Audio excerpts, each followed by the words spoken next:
Michel Sando, je vous ai retenu par la manche alors que vous nous ameniez un auteur, Vladimir Major, que l'on vous doit le passage hier d'Andrea Ferréol, et puis que nous avons un peu commis ensemble avec les éditions Neige, dont vous êtes le fondateur, et Ginko, un ouvrage qu'on trouve sur certains catalogues. Qu'est-ce que vous pensez de ce salon? Nouvelle version, vous vous trouvez bien, vous êtes amer, état d'âme?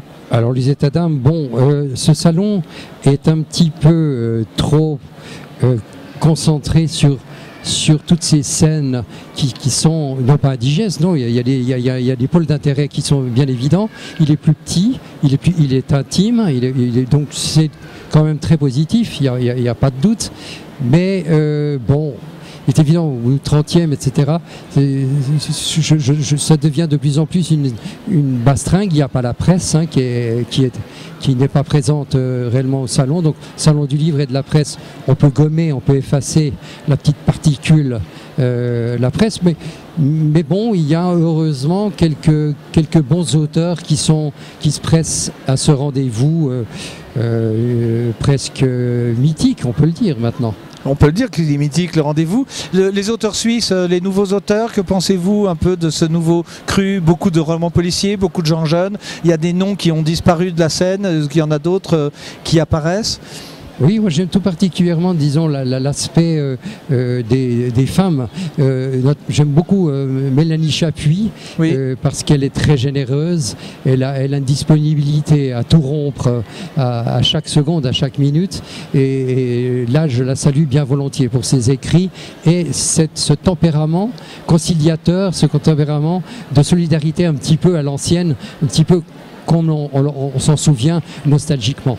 Et quand vous êtes ici à France Loisirs, indépendamment du fait qu'on se connaisse, vous trouvez qu'on fait œuvre utile pour avoir des livres pour tout le monde et puis des livres un peu moins pour tout le monde? Ah bah je pense bien, c'est un relais indispensable. France Loisirs depuis des années que nous nous trouvons ici pour Andrea Ferréol hier, oui. Guy Marchand à chaque fois aussi, c'était un rendez-vous en chanteur, il était ravi. Alexandre Astruc.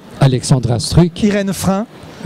Jean-Pierre Mocky, bien sûr, bien entendu. Donc il y a réellement une couleur du temps, une couleur de couverture au livre qui est le passage obligé de France Loisirs. Guy, chaque fois qu'il vient, me dit on va se retrouver bel et bien en face de Daniel Bernard. Je dis forcément, tout de suite. Guy qui est en tournage actuellement en Bretagne avec Cécile de France et François Damiens. Je le dis parce qu'on va les saluer en plus de ça. On va les saluer, oui. Et puis la Belgique qui s'y trouve magnifiquement auprès de Cécile de France et François Damiens. C'est une ambiance belge, complètement récréative, où ils savent manger, boire et téléphoner toute la journée à la famille. Merci beaucoup. Puis alors, une autre fois, l'année prochaine, on parlera de vos séjours nombreux en Québec, là aussi. Hein. Le Québec, ouais, qui est ma patrie. Je ne suis pas patriote suisse, mais je serais peut-être un patriote bien avancé au Québec. Pour le séparatisme, bien entendu, avec Raymond Lévesque, Gilles Vigneault, Félix Leclerc, Pierre Jobin, oui. Vladimir Major, avec qui j'étais plusieurs fois à Québec et Parfait. au Québec. Merci beaucoup. Vous voyez que derrière un éditeur à la dent dure, il y a quand même un sourire. Merci pour votre bon cœur, Michel. Merci beaucoup. Merci.